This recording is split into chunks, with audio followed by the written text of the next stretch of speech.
मरते हुए अभिमन्यु से कर्ण ने क्या कहा। महाभारत के युद्ध में अगर किसी की सबसे पीड़ादायक मृत्यु हुई थी तो वो है वीर अभिमन्यु की। अर्जुन और सुभद्रा के वीर पुत्र अभिमन्यु की मृत्यु चक्रव्यूह में फंसकर हुई थी। और उसी आखिरी समय में कर्ण ने अभिमन्यु से क्या कहा था। तो आज की वीडियो हम जानेंगे मरते हुए अभिमन्यु से कर्ण ने क्या कहा। अभिमन्यु और कर्ण का आखिरी संवाद। जब द्रोणाचार्य ने देखा कि अर्जुन अपना रथ लेकर दूर निकल गए हैं, तब उन्होंने महाराज युधिष्ठिर को बंधक बनाने के लिए चक्रव्यूह का निर्माण कर दिया। चारों पांडव भय और चिंता से घिर गए, क्योंकि युधिष्ठिर के बंधक बन जाने का मतलब था पांडवों की हार। ऐसे में अभिमन्यु ने युधिष्ठिर से कहा कि मैं चक्रव्यूह भेदना जानता हूँ, परंतु उससे बाहर निकलना मुझे नहीं आता।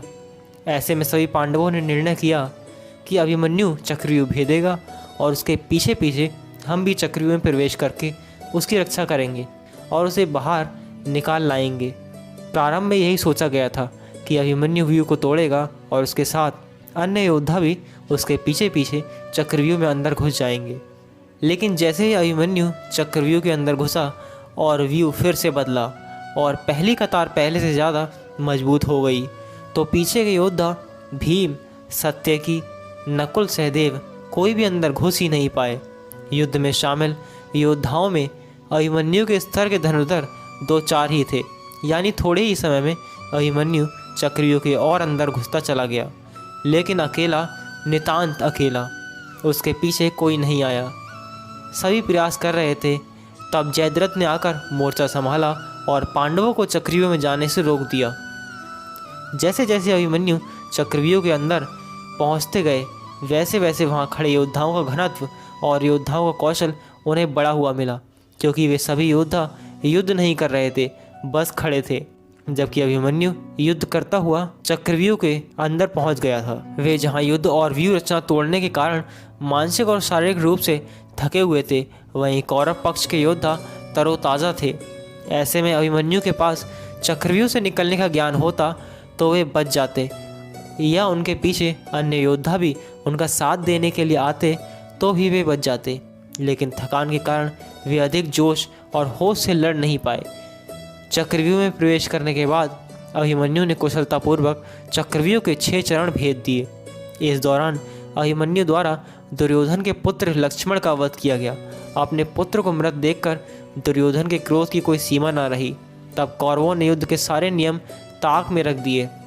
6 चरण पार करने के बाद अभिमन्यु जैसे ही 7वें और आखिरी चरण में पहुंचे, तो उसे दुर्योधन, कर्ण, द्रोणाचार्य आदि 7 महारथियों ने घेर लिया।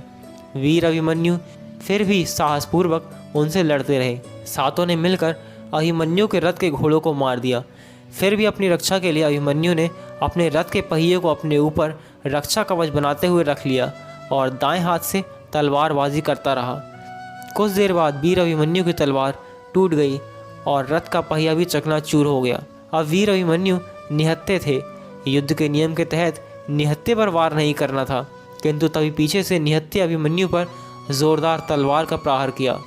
इसके बाद एक के बाद एक 7 योद्धाओं ने उस पर वार कर दिए। अभिमन्यु की यह दशा देखकर कर्ण से रहा न गया और उसने दुर्योधन से कहा कि अब अभिमन्यु का वध कर दो। लेकिन दुर्योधन ने कहा, नहीं, अभी तो इसे और पीड़ा देनी है। जब सारी सीमा पार हो गई, तब कर्ण अपने रथ से उतरकर अभिमन्यु से कहते हैं, पुत्र अब बस करो, तुमने हमसे हमारे श्रेष्ठ योद्धा होने का रत्न अपने नाम कर लिया है। अब अपने पीड़ा का अंत करो और स्वर्ग की ओर प्रस्थान करो। पूरा संसार तुम्हें वीर अभिमन्यु के नाम से जानेगा। और ऐसा कह के कर्ण ने ना चाहते हुए भी अभिमन्यु का वध करके उसके दर्द का अंत किया। तो दोस्तों, यही था कर्ण और अभिमन्यु का अंतिम संवाद। अगर आपको वीडियो अच्छी लगी हो तो वीडियो को लाइक करें, शेयर करें और कमेंट करें और चैनल को सब्सक्राइब करें। तो चलिए मिलते हैं एक और रोमांचक वीडियो में। तब तक के लिए देखते रहिए माइथोटॉनिक।